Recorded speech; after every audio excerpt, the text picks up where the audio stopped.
Welcome to the Work Matters podcast. In each episode, talking with thought leaders and executives, Purpose Works founder Thomas Bertels explores what it takes to make work more productive, valuable, impactful, and meaningful. Let's begin the conversation.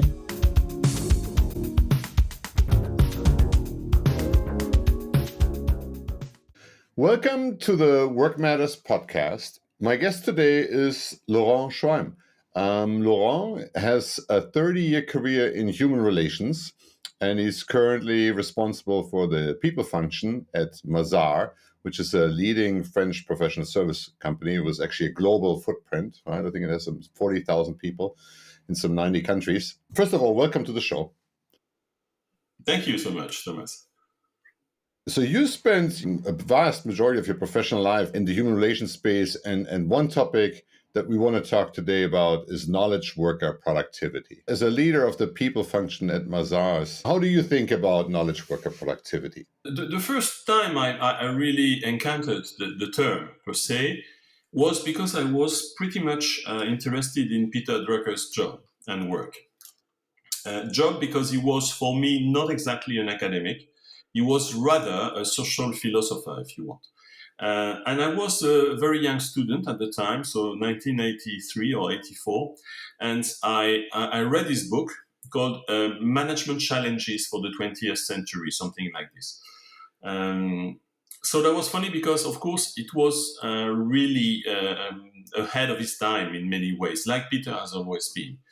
And he wrote that book in which he was explaining the following. He said, the world globally has known three eras. Era number one is what Adam Smith called the Homo economicus, meaning that the very nature of a worker is its individuality, their individuality. It means that they are actually the labor force themselves. And by the way, their life was fragile as professionals because it was depending on what their boss would write about the work they did for them, and they would be totally at the mercy of the boss and the willingness of someone to employ them or not. So social protection, of course, came along, but I would say that was really a world where, until the Second World War, the very nature of economy and employment was this homo economicus. Drucker noticed something that very few people actually noticed before him, which is that before the Second World War and after the Second World War, and namely from 1950, the number of organizations in the world was multiplied by 3 million. Can you imagine? So it means that suddenly, after the Second World War, we saw appearing a lot of organizations. By the way, when I say organization, I'm not talking about private firms. I'm talking about public services, for instance. You see, the French social security, so many people are talking about, was invented in 1946. And this led to what he called the industrial man, instead of the economic man, if you want. Meaning that we were all employees of organizations in jobs, by the way, that did not exist before. You see, my job as an HR leader, of course, there used to be some personal manager or hirers or supervisors before the war, but you wouldn't find a title like Chief HR Officer or Chief Marketing Officer or even a controller in finance, you see? So all of these jobs that really have been the bread and butter of what we know today, and we tend to consider it a given, and having been existing since the Industrial Revolution, it's not the case. It's only 60 years. And this is really something that is important to understand. We moved from this economic man, mostly workers, to, let's say, clerks, office employees. And the beauty is that if you look in these 60 years, the productivity of these people was multiplied by 50. So it means that all these management theories, all these business schools that started to really rise at that moment, they did their job. And all this management by objectives and all these things, actually, they were really performing. Except that Drucker was saying, can you imagine, end of the 80s, beginning of the 90s, he said, well, by the end of this century, there will be a technological revolution that will totally change the world. And then we will be done with this period, this incredibly rich period of the organizational or the industrial man, if you want. And with the industrial man is associated this idea of modern management, as we called it at the time. And he said, no, we are going to switch to people that are no longer to see work like this, not working in big companies, not working in the different floors of an organization, but actually working with their brains. And the problem is that these people, you won't manage them with the former standards that have been so successful over a period of 60 years. And that's how we started to coin the concept of knowledge workers. And meaning that, of course, your main labor force comes from your brain. So Drucker also famously said that knowledge workers need autonomy. That obviously creates like a little bit like a conflict, right? What you described, that evolution, right, of the working man and MB management by objectives and hierarchical control and all these great mechanisms that we created to organize like more administrative type work is not particularly well suited to the management of knowledge worker who, if they want to, walk out the door and there goes your intellectual capital, right? So how do you operationalize that? How do you actually manage those kind of people that, as per Drucker, need the autonomy? Independence and autonomy are two different things. I can give you a lot of independence, Thomas, and then because you want to perform, because the motivation is not in what I'm telling you or asking you, it is in your own willingness to be performing or not, you will decide to be autonomous because I give you independence. But you see, this is a very important difference, because if you have people in front of you who would tell you, okay, give me the independence, but I'm not going to be self-motivated, which is another word for autonomous, then you will have a problem. So the big question is to raise equally, on the one hand, your aspiration to autonomy and independence. And so that's what actually, it's a bit conceptual, but actually I have plenty of very concrete examples of this, where you can work like this. By, instead of trying to control everything, like this kind of discussion many people have at the moment, by how many days should we work remotely? I mean, it's totally irrelevant. Who cares? But it's occupying a lot of days of an HR leader. Actually, it doesn't make sense. That's not the real question. The real question is, are we ready to get the best, even if they tell you, I'm going to work with you and give my best, but it's not going to be 100% of my time for you? Are we ready for this? Not that easy.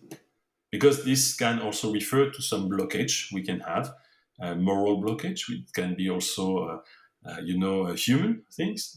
Don Juanism has never been easily accepted in our societies. So why would we accept it easily for jobs, for works? But that's what it is, Don Juanism in a certain way. You go from one thing to the other. So people need autonomy, right? They need independence, right? So that they can take accountability and responsibility.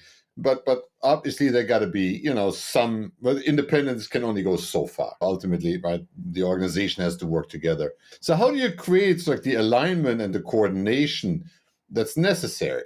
The first thing is you can't demand it.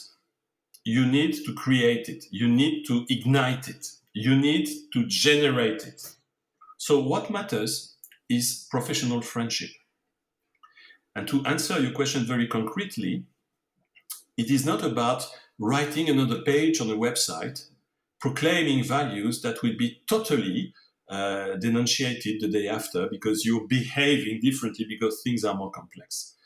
But the real question is, are we professionally friends, and are we going to fight for this? And how do you create that? At Mazars, it's very simple. We say we offer you two things. So the employer promise, you can really go down to two simple things. One, employability for life. I'm not in the retention game. That's not my business. So I am an HR leader who is totally, I would say, you can't imagine how I am disconnected from this question of retention of people. The best way to retain talent is to say, the door is open, you only stay if you want. Not because we would have put some artifacts that would have you stay. The second thing we offer is friendship for life. Friends for life. And that's what we say. In our recruitment campaigns, everywhere, we sell two things. Come to us not to work, but to learn.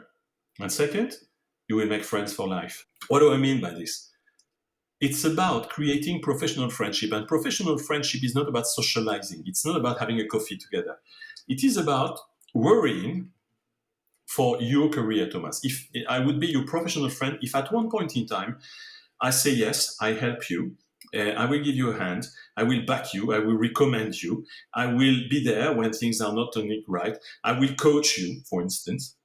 And so you need to create this culture of friendship. I use the term coaching, for instance, at Mazars. I am spending my time now to spread a culture of coaching everywhere in the organization. I want, like Marshall Goldsmith used to say, I want everyone to have a coach and everyone to be a coach. And you know what? I couldn't care less about coaching. I don't like the word, by the way. But I couldn't use the word friends, but I want them to have a professional friend. You see? And friends, by the way, not only one, but a lot of them. And again, this is not about being social, being nice or whatever, knowing the nephew or whatever. No, it's about helping me in my professional growth. That's what it means for me. So what are the implications for people managers in that context? There are people at Mazars that are responsible, right, for these 25, 26, 27-year-old professionals. What's their job like? How do they operate? Well, first you're mentioning something that is very important. An old guy at Mazars is 29, if the average age is 28. And as we hire them, let's say when they are 22, 23, it means that the full spectrum of management is including in one generation. So by definition, someone who would like to play it by ethos, saying, I'm the boss, in front of them, they would have people telling this, let me stay polite and not use the word, but they would use an F word to say, who are you to tell me this? And by the way, if I'm not happy, I'm leaving, you know? You're spending so much money to try to attract me. With people like you, I'm going to leave immediately. And by the way, this person would have a problem because this is not the values we're preaching for. So, first thing, we couldn't play too much this kind of hierarchical relationship between people because this is not serious. People wouldn't take it serious in a certain way, you see? The second thing is, we need to pay attention to one thing. How do you behave as an employer? If you take the COVID-19, that was funny because out of my 92 countries, the only country where I had in the first week, when the COVID was, I would say, declared a global disease, the only country who first started to fire people was the US. 10% of the total staff was gone. In the rest of the countries at Mazars, they say, no, number one, we protect our people. In the US environment, that was not a problem because that was the name of the game. And by the way, when the situation went better, immediately they get rehired and you have a lower unemployment than we have in France. So there is no criticism in what I'm saying here. But there is a consequence. There is no critique, but there is a consequence. The consequence is that now you're talking about the big quit. And the big quit also results from this. It results from the fact that people say, listen, it's a total liberal system. It's a wild, wild west. I mean, when they had the opportunity, they took me off. You know, there is this famous TV show called The Blacklist. And at one point, the character there, what's his name? Raymond Reddington, something like this. He takes a little thief. He has a little thief in his hand, and the guy tried to kill him, and of course, he did not succeed. And Reddington, of course, is not going to kill the guy in return, but he says, tell me, how stupid are you? Why did you do that? And the guy says, because my employer asked me to do. And Reddington says a sentence, I'm sorry, because it is not very precise, but it is exactly the idea. He says, there is no such thing as being loyal to an employer. Because the day they will be given the opportunity, they will not be loyal to you. The only things that make the world go round are loyalty to individuals and relationships. You know what? It's a TV show, but I can tell you, this is really the bread and butter of what human relations should be. And this is the case for us. It means that today, probably the employer image of Mazars in the US, we need to go on building. We have a wonderful HR leader, by the way, Kerry Fleming. She has arrived in between and she's doing that job.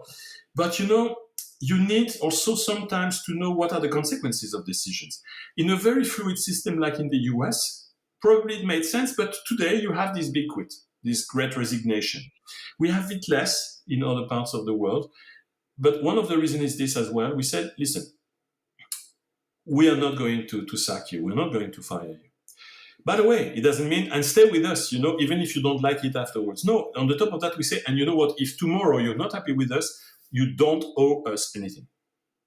Just make it as a free judgment, a free choice. Because if you're a talent, again, the only thing that will retain you is the door is open and stay only if you want, not for other bad reasons, you see. This is known. This is part of our culture. It's a little bit counterintuitive in many ways. It is against what has been said during 60 years. It is probably against what I've practiced myself for 25 years in my career or 20 years in my career. But, with time going, I don't believe that the future is in this big thing in belonging to a firm, in having this totally aligned vision and so on. I like what Fred Kaufman says in this. He says, your job is to align individual interest with a collective interest. It doesn't mean that just because a firm is a firm or it is a kind of union, everybody should, be in communion with this. It's not a religion. You need every day to motivate people. You need every day to make them believe in the thing for good reasons, not for this kind of mystical reasons that don't make sense. When we talked earlier, you were talking about the creative class, that as a leader, you got to understand where in the organization is the creative class. Tell us a little bit more about that framework. First of all, first things first, it is not my concept. Probably in the US, you're more familiar than we are in Europe with a wonderful thinker called Richard Florida. And as his name indicates, he comes from New Jersey, more precisely from New York. And his problem from New York is that he said to me, how can I reflect on how my little city, my little town, could be attractive to anyone? Because next to this, you have New York, you have big cities. So what is the future of New York? I mean, it's to become a cemetery, to become a dormitory city or things like this. So he started to think like this, and he did his PhD on how to develop impoverished districts or cities. And his answer was, you need to attract in these districts a category of people called the creative class, so actors, architects, but not the established one, the future ones, those who are studying this, for instance, or are at the beginning of their career. So they don't have the means to live in the upper side and the nice different super districts in a nice city, but they need to go to places that are cheaper. But because they come there, they start attracting a second category of people. You see, the first one are what Richard Florida called the professional creative. So it means their profession is to be creative. And we come back to what Drucker said with the knowledge workers. First category is the people that are actually making money out of their creativity directly. Second category, those who like these people and would like to be like them, are those actually who are professionals, not with the main focus on creativity, but if they are creative professionals, then they are better professionals than others. So it means that creativity is a plus for them. And so you see the two categories, the professional creatives and the creative professionals. All of this, by the way, according to Florida, it is more or less 25% of the population. But these people, the first attract the second. What Florida said is simple to understand. He said, well, you need to attract these people if you want to popularize or to kind of enhance actually your cities and attract the talents of tomorrow. You understand that this will not be made by the rich people in the rich districts. They are not creating value, they are consuming values. But those who are really creating values are these people, the poor future stars that are actually populating and popularizing districts that are going to become hype, while they were considered totally things you should have forgotten. Look, first of all, Steve Jobs read the PhD, and he said, that's maybe what I should do. I should do this at Apple. Because instead of having Apple being a place, instead of creating products for people who want to be a more and more limited club of people, I should do the contrary. I should go for creating products for this creative class. And that's how all the things developed with the iPod, iPad, and so on. Good thing is, Richard Florida never thought to firms and companies. He was thinking urban studies. He was thinking cities, nations. And I started to think of it. And myself, I was facing this at that moment. And I said, well, why shouldn't we apply this concept to the firm? Because this is exactly the kind of problems we have in organizations. What are organizations about? It's about securing a succession of executives that would share the same codes, values, and so on. Just like if you would take people coming from the richest suburbs in a city, and only having people coming from these suburbs replacing the others. And so you can see immediately that there is some insanity in this, but that's what we're doing. What is a hypo? A hypo is someone who can understand faster than others the codes of the former generation. And because of this, they will be absolutely loathed by the former generation, saying, that's exactly my successor. He's got it before anyone else. And so you go on reproducing the same. If you ask yourself not who are my hypos, but who is my creative class in an organization, you will have a different answer. Not the same people, by the way. So for this also, you need to understand, and Florida said it, first of all, what is the best environment for this creative class? Florida said you need three things: tech, talent, and tolerance. If you don't have these three elements in the environment, the creative class won't stay and won't grow. So you see, talent, tech, tolerance. By the way, by tolerance, he was referring to the fact that many of these people are gay or lesbians or whatever, LGBT. And for this, by the way, he was attacked. And the funny thing with Florida, with the money he made with his book, 10 years later than his PhD, the book is called The Rise of the Creative Class. He invested part of the money in funding his enemies, his opponents, saying, listen, I need you to improve my ideas. So please go on criticizing me and I pay you for this. You see, so that's the thing. Three things: talent, tech, tolerance. If you have one of these missing, you can't grow your creative class. But then now, if you go to what are the criteria to really identify these people, they have three characteristics that others don't have. Number one, they are what we call snowball learners. Give them 2 ideas, they will make 5 of it. Second, they are what we call creative implementers. They are not really creative in design, they are creative in implementing ideas. Which, by the way, in companies is more important. It's not about being really full of new ideas, but to put them in motion and embark people in there. And the third one, they are resource investigators. So it means that they are connected to the outside. So they are insiders, outsiders. We have a word in French for this called marginal séquent, intersecting marginal. In sociology, we speak about people who are, of different worlds. And so they can be the connectors, by the way. Probably today there are some Ukrainian Russians or Russian Ukrainians that can talk to the two parties, because at one point in time you need these people if you want to get out of the thing. So you see, if you try to identify these people, it's totally different from the people you would have if you identify the hypos. But then the question becomes also, and this is an important thing, where are they? And they are not just the brilliant managers. Some of them are the leaders, are the executive. It's not because you're an executive that you cannot be a creative person. But if you're an executive, you're not longer considered as an hypo. You see, that's the kind of thing. So no, you might also generate creativity by being, like me, not exactly the youngest guy in the room. But some of them also are nowhere in the organization. You can't see them. And worst, some of them are even outside your firm. And this goes back to Another concept of Charles Handy, the Irish social philosopher, like Peter was. And Charles, in 1992 or 3, wrote a first book called The Age of Paradox, in which he described what he called a shamrock organization. You take a clover with 4 leaves, like in Ireland, and you say, well, what is a firm? A firm is not only the core staff. It's not only those who are monthly paid with a permanent job, No. In a firm, for instance, the person at the reception is probably not employed by you. Is a contractor, it's someone working outside. But you know what? They've been there for 20 years. They know everyone.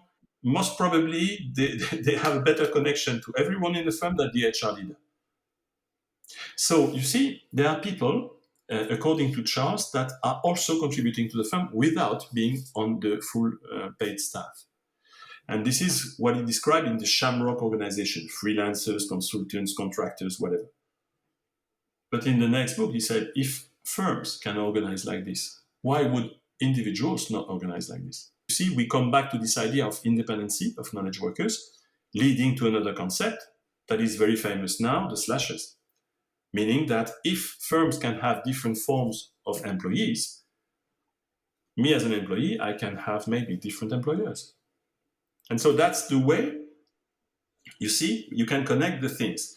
And if you look, the creative class, most of the time they have this tendency to look around, to not to be focusing only on one thing, not to be what we call monochronic, but to be polychronic, doing many things at the same time. And this is really the new world.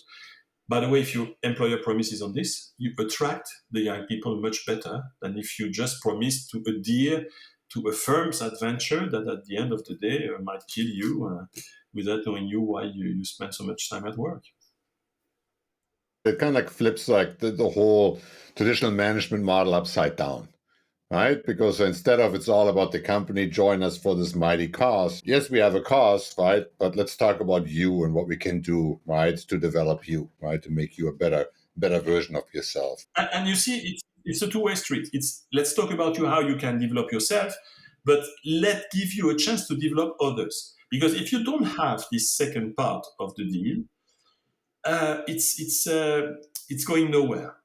What I mean by this is you will burn people one after the other, and you will never receive something that would be of interest, which is exactly building this friendship. So it has to be a two-way street. You see, it cannot be just, let me try to understand what I can do for you. And that goes, I think, also, you called it gratuity. Tell us about that. Tell us about that concept. It's something I owe to a very good friend of mine who used to be my boss, by the way, but an inspirator and the former CEO of Kempinski. He said, leadership ultimately for great leaders is just about emotional tipping. And this was very interesting because I never really encountered the idea before. And so I said, go a bit further. And he explained to me that, of course, you can speak about money tipping or financial tipping. But when you practice leadership, it's exactly the same gesture. It's not obvious. You need to learn how to tip. You see? Just like in the same way, when you're a leader, you need to learn how to tip emotionally. Because naturally, you won't do it. And what he says is that most of what makes motivation at work are not the big things, but are the little things that create this professional friendship. I'm coming back to this. That is this emotional tipping. And you see, this idea I never saw before. I have been working in this world of leadership for so many years. I've written so many articles on management gurus and so on. This I never saw before. The question on how to read leadership under tipping. And if you go a step further, what is tipping? It's gratuity. That's the other name given, by the way. It's a synonym of tipping, gratuity. Except that in French, gratuity means for free. And interestingly enough, this is exactly what is the idea behind. If you want to be a great leader, you need to act for free, not always to be productive in your leadership, to know what will be the return on time invested, the return on affection, the return on... And you see, all of this, at the end of the day, leads to this idea that the first quality of someone is to give without expecting a return. And the great leaders are always those where you would say, but he was not obliged to do this, but he did it. You see? And hence the value of it, because he was not obliged or she was not obliged. So you see, this is this importance of tipping in leadership that makes a difference. This is something which is a very little thing, but that really can change your leadership attitude, your leadership impact. And at the end of the day, the friendship that you are kind of spreading around you, which again, at the end of the story, makes that people will remind this of you and will also feel that all of this was worth living it. I think that's really important. I think that ties to this notion of right self-esteem, right? It's like how do we actually build positive relationships in an organization and make people come out stronger on the other end, right? And one reflection is I've I'm not sure how many meetings I've sat through, right? Where actually it's like the team came out smaller than they walked in, right? It's like they presented, they thought they had a great idea, and they walked cut off at the knees. For one reason, and I urge you to invite Marshall Goldsmith to speak here as well, because Marshall explained it very well. Marshall, he said one thing that really inspired me on my lifelong, which is I just work with very successful people. I'm not this kind of coach, taking care of people who are in stress and not working well. No, all of the people I'm taking care of are actually very successful people. But even successful people, sometimes they have derailers, they have drawbacks. One of the most famous one, as Marshall is used to saying, is the need to win at any rate. Why are they so successful? Because they are always winning. He gives a good example of this. He says, you come back home and your life partner says, I had a hard day. And you say, you had a hard day? Let me tell you what a hard day is. And actually, this day is not over, if you think, because then, of course, you see, even in misery, you want to win. So basically, highly successful people can have some derailers that are dangerous attitudes, even if many people would consider them part of their beauty and their qualities. And you see, why not? They are not, actually. One of the things that is very important there is exactly this. And most of the leaders, they have an inability to do one thing, is to keep the little flame burning. In each and every one, there is a little flame.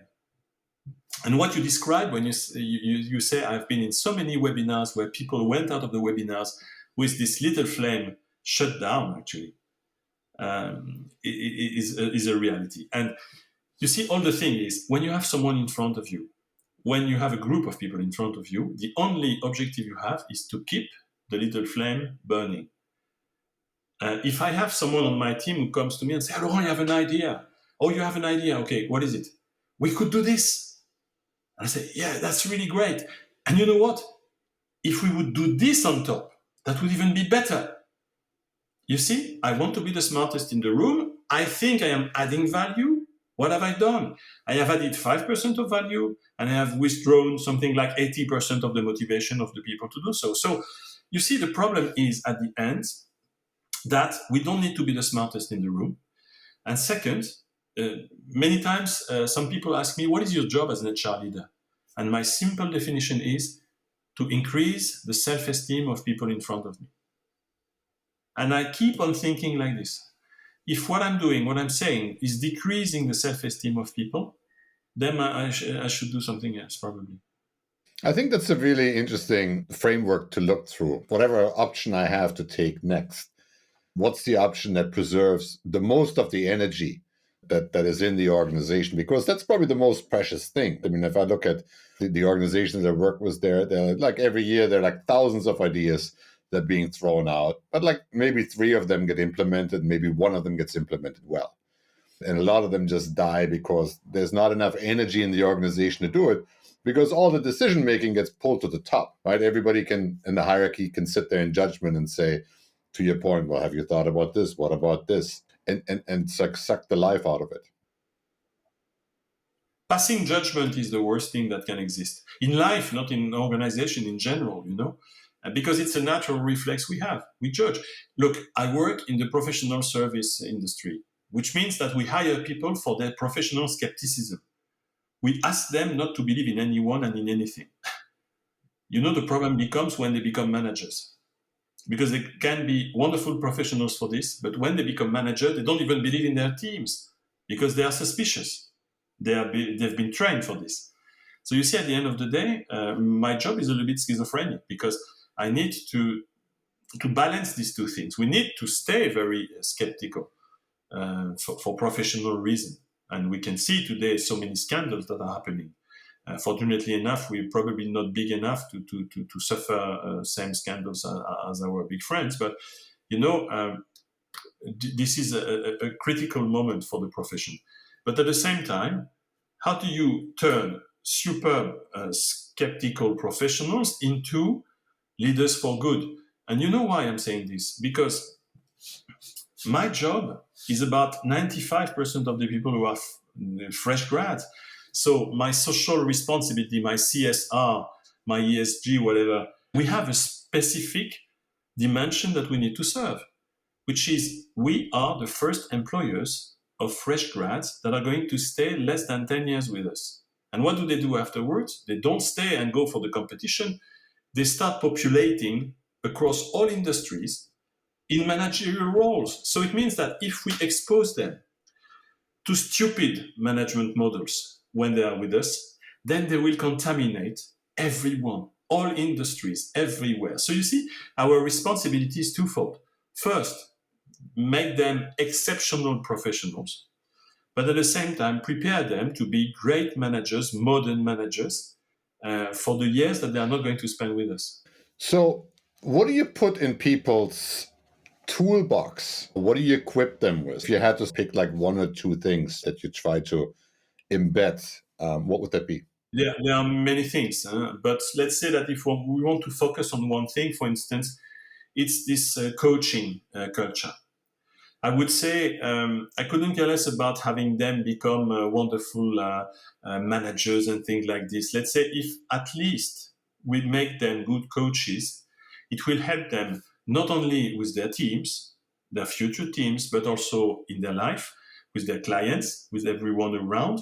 If we teach them nonviolent communication, for instance, instead of teaching them super competition and these kind of things, then we would definitely hit the nail on the head. I like very much what Satya Nadella has done at Microsoft, because 20 years of Microsoft, for 20 years, when Bill Gates said to Steve Ballmer, listen, I'm not interested in, I'm a founder. And like Reid Hoffman said, the difference between a founder and an entrepreneur is that an entrepreneur wants to build an organization and to grow an organization. A founder, they want to solve an intellectual problem, which is totally different. And if you look, when Gates gave up the CEO job at Microsoft, he went for his friend at Harvard and said, Steve, it's for you because you like it. And so Ballmer went for it, and he structured it in such a way. Everybody sees, the guy playing the monkey dance and so on, but look at what he's done. It's interesting. He has structured standards of management over 20 years that were very powerful. With three things. He said a good leader at Microsoft is smart, work hard, get things done. And not only two of the three, not only one of the three of them together. Otherwise, not with us. And this became the mantra at Microsoft. Except that when Nadella came in, he said, well, we did wonderful profits. We were so efficient in doing this. But probably you read also an article from Roger Martin saying there is a high cost of efficiency. Because what matters is resilience, not efficiency. And by the way, resilience is never taught in any MBA in the world, why 100% of the courses are about being more efficient. The thing is that Microsoft was efficient in producing results, but not inventing the future. And so they started to miss some important rendezvous. And Nadella said, well, what is the reason for this? And he said, well, it's the managerial culture. Because we tend to promote internal competition, for instance. We go for this internal fight. We go for, with this smart work hard, get things done. We reproduce a system. So he read the work of Carol Dweck in Stanford. She made a difference between fixed mindset and growth mindset. And she said, well, if you believe that successful people, they have a gift, they've been given this success in a certain way, like many successful people think, by the way, then you're in a fixed mindset. Growth mindset are more about people who are used to failing But because they are used to failing, actually what they do, they learn how to rebound from this. Let me give you a positive example. Mandela. Everybody's now quoting his famous sentence saying, I never lose, I either win or learn.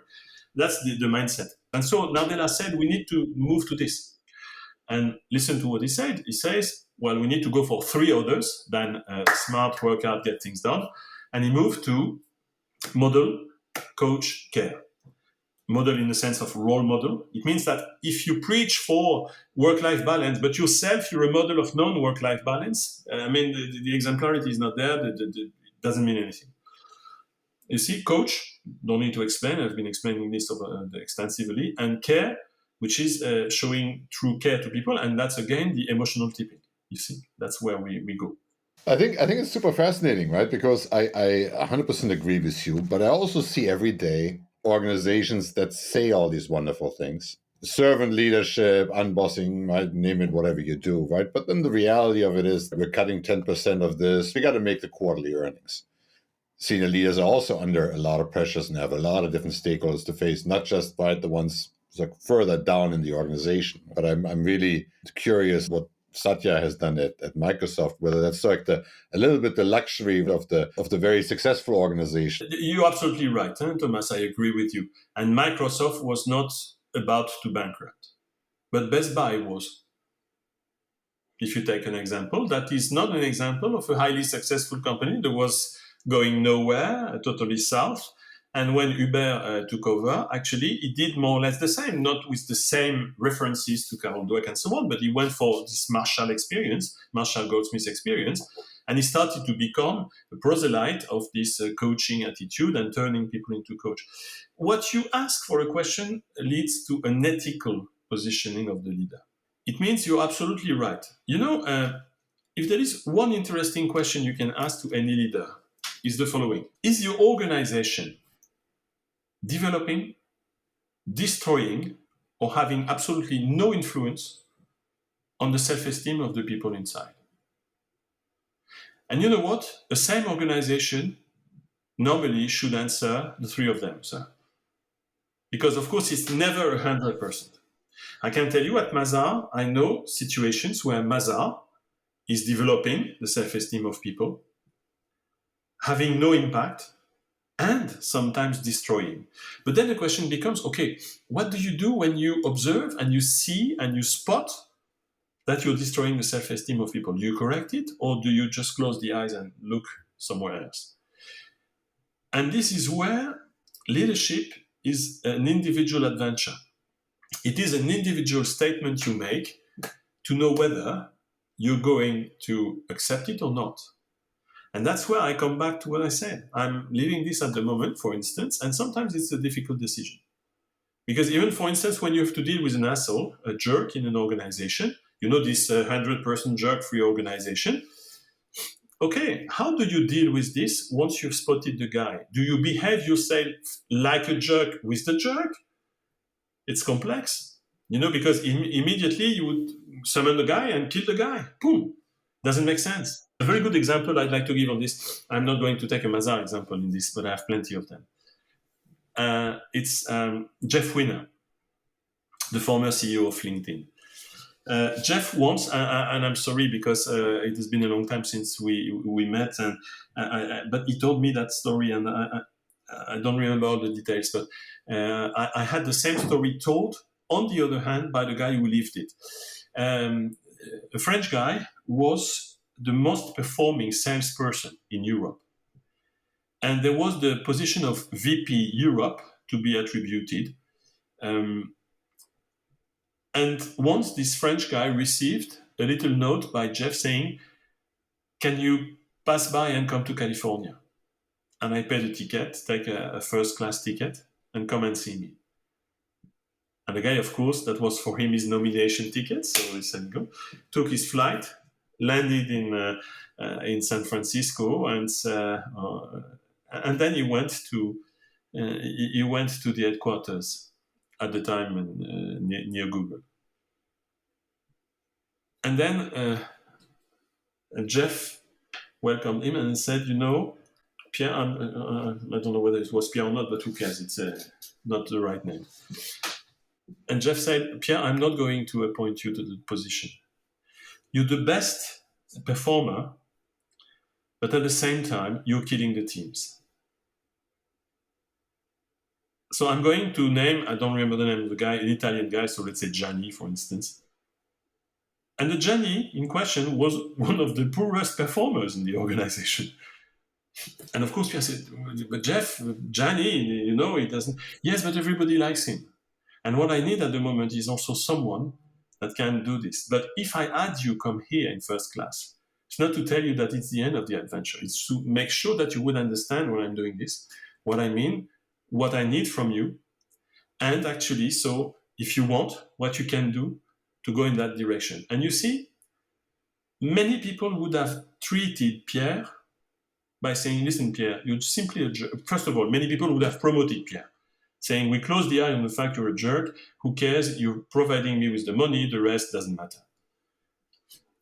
Other people would have summoned Pierre and let him know that he's a jerk, and for this, he wouldn't be promoted.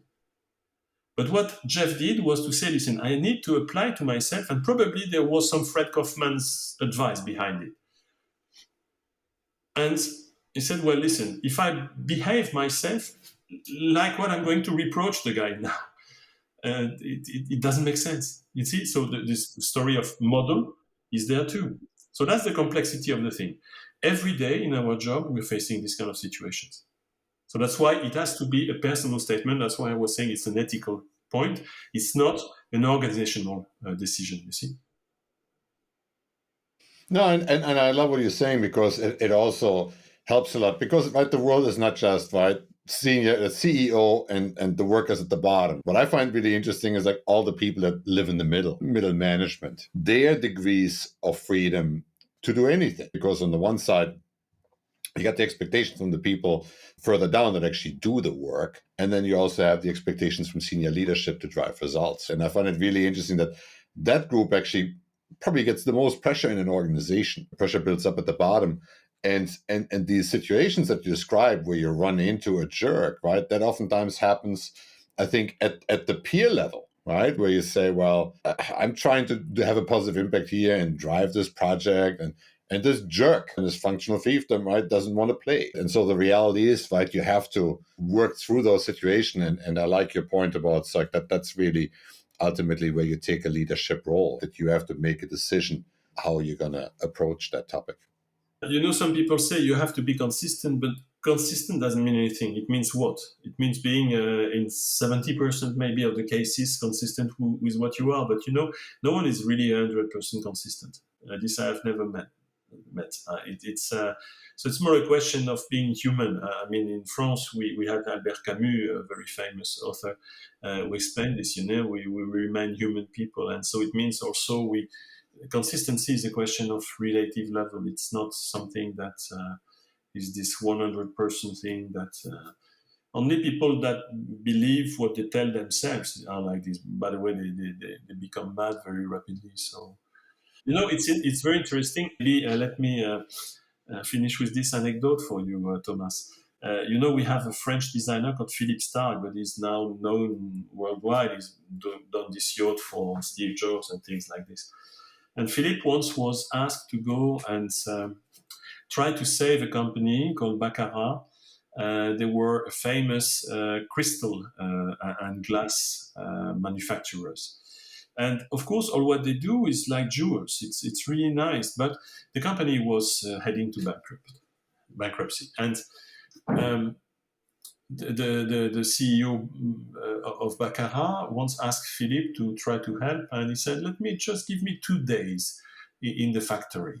And so he went to Lorraine, so the eastern part of France, arrived in the morning, and he said, I just want to talk to workers. I don't want to talk to the direction, to the leadership of the thing. I want to talk to workers.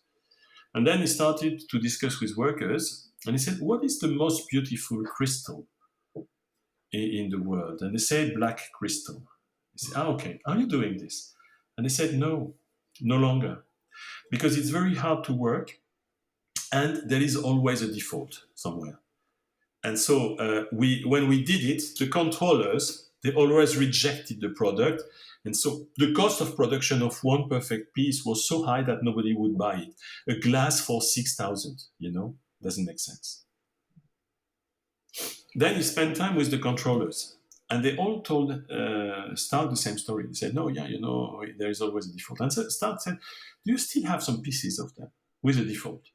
So anyway, we can find. So they went and they found the glass. And when Stark is really someone who is so meticulous, he's always, looking at details in a way. And he said, myself being so meticulous, when I observed what they considered a default glass, I couldn't see the default myself. So that was probably their huge competency that made they could see it. But he said, well, I couldn't see it myself. And then he went back. And he went back to the CEO. He said, I have an idea. And they provided a series of 6 glasses. And you need to speak a little bit French to understand because there's a play on word on this. And the series was called, if I remember well, imparfait, which means both imperfect, but one perfect. So what he did was this. There was one glass that was totally perfect and 5 others who were not perfect. They had a default. That, of course, you can imagine if he couldn't see it, even the client wouldn't see it. But he sold the idea that the idea of perfection is in imperfection. And if you don't have imperfection, you can't see the perfection. And you see, this is exactly the story. This is exactly the nice thing. And by the way, Baccarat was probably helped in the sauvetage by this, because this was a total success. And this Baccarat glass story shows exactly the same. Sometimes you need to accept a little bit of imperfection in the system. I like very much a golf coach book, which is a Bob Rotella book, actually, and he explained that golf is not a game of perfect. That's exactly the same, depends on what but if you want to reach a certain perfection, you actually need to understand what imperfection is, accept it, digest it, swallow it, and then improve yourself on this. That's basically maybe the leadership adventure. Laurent, thank you so much. Thank you so much for sharing your perspective. That was always a pleasure to talk to you. Thank you so much, Laurent. Have a wonderful day. Thank you, Thomas. Thank you so much. Bye-bye, all of you. We hope you enjoyed this discussion. If you did, be sure to subscribe, like, share, or comment. Until next time, let's make work matter.